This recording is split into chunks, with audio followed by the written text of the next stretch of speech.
So every format, people ask themselves the same question. What should I play, hand traps or board breakers? Usually the answer to this question depends on a wide variety of variables. First of all, what deck are you planning on playing, and also what are the best decks that people are playing? And even then, you still have to ask yourself a bunch of questions before making your decision. In a world where people play triple tactic talent and thrust, you're not really trying to rely on hand traps, even if they're good in your deck, and good against other people. But in a world where people side in anti-spell fragrance, you're also not really trying to side in normal spell card as board breakers. So seriously, what's it gonna be? What's the ultimate answer? So as I've explained in the past, our job is to study other people's deck list and to figure out a counter strategy to pretty much everything. For example, right now, the perfect counter strategy to what people are doing right now would be to main deck board breakers and then replace them with hand traps post game 1. That way, we're playing around triple tactic talent and thrust by not having hand traps in game 1. And we're also playing around anti-spell by removing our normal spell cards post game 1. So that way you're killing two birds with one stone. So these kind of things can really get you far in Yu-Gi-Oh! And you have to be conscious of them. With that said, in this video, I'm bringing you guys the best board breakers to play this format. Actually, I really want to start with the worst ones first. Evenly matched. It's a trap. Don't play it. It may look like a great card that breaks boards like there is no tomorrow, but most of the time it just achieves nothing. It's ass against Unchained because they can easily play around it. It's pretty bad against Flunderies because they can still win with one card. It's honestly mediocre against Labyrinth, and it does pretty much nothing against Purely.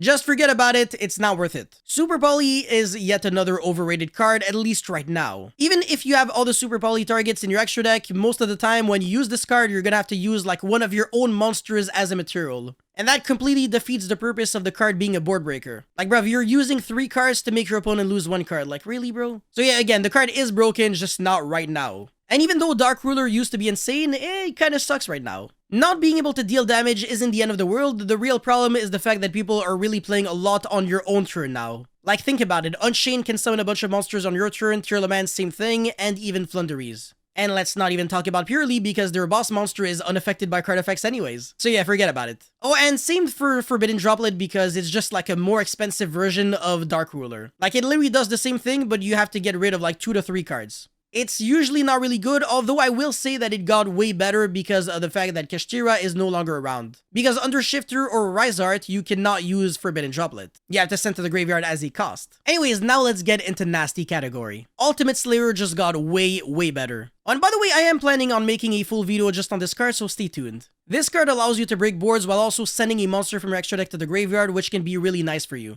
You can either use that monster to break boards even further or to generate advantage. Combined with the fact that this card is now once per turn and also cannot be responded to by monster effects, definitely makes it a really nice asset to your deck. And again, this card is much better with a Rise Art no longer being around because it prevented the card from actually activating. The card has to dump from extra deck to the graveyard as a cost, and obviously you cannot legally do that if a Rise Art or Shifter is around. But again, just like Ghost Reaper and Super Poly, you do have to play a bunch of cards in your extra deck in order to make Ultimate Slayer worth it. Usually you'll be looking at like 1 Link, 1 Synchro, 1 Fusion, or maybe 2, and potentially, I don't know, like a brick in your side deck. You'll probably know what I'm talking about though. But watch out for Anti-Spell because this card is a normal spell card, so it does play right into it. And I wouldn't really recommend main decking it because it's pretty garbage against Flunderies. Now, speaking of Flunderies, it's actually really good in that deck. But yeah, you're not really trying to play this card against trap decks or again against Flunderies. It is pretty amazing against Link, Fusion, Synchro, or Xyz decks though. So like 90% of the field. You should be fine. Alright, now we've got Lightning Storm.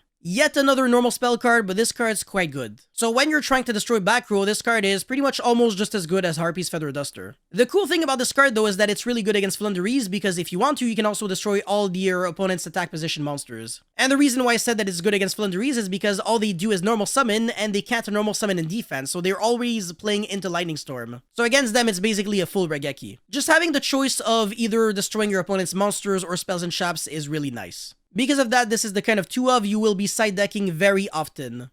Definitely recommend playing this card because even though it's not really good against Unchained, it's also not too bad. You are still destroying the Caesar and you are still making your opponent trigger a bunch of monster effects. So that will turn on the triple tactic talent and thrust. Speaking of which, these are the next amazing board breakers. More often than not though, talent will be stealing a monster going second because that is the best effect that it has, at least going second. And thrust will fetch you any powerful normal spell card. Could be Ultimate Slayer, or Dark Ruler, or Lightning Storm, or Change of Heart actually. Change of Heart also steals a monster just like talent. The only difference is that you don't have to rely on your opponent using a monster effect on the main phase for it. So it's much safer to use, but at the same time it's just a 1-of. Now, Marionette Might is a potential 3 of, but it's only really good against Unchained. With that said, it is extremely good against them because it also bypasses anti-spells since it is a monster effect. It can almost single-handedly break the full board, so keep that in mind. The card's nice, honestly. Again, too bad it's only really good against Unchained. Xyz Encore is very similar because it's only really good against Purely, but it's really good against them. You can use it on the draw phase to make them lose their Xyz monsters so they miss out on potential 6 draws. And also, they won't have access to Expurely Noir, so you're safe.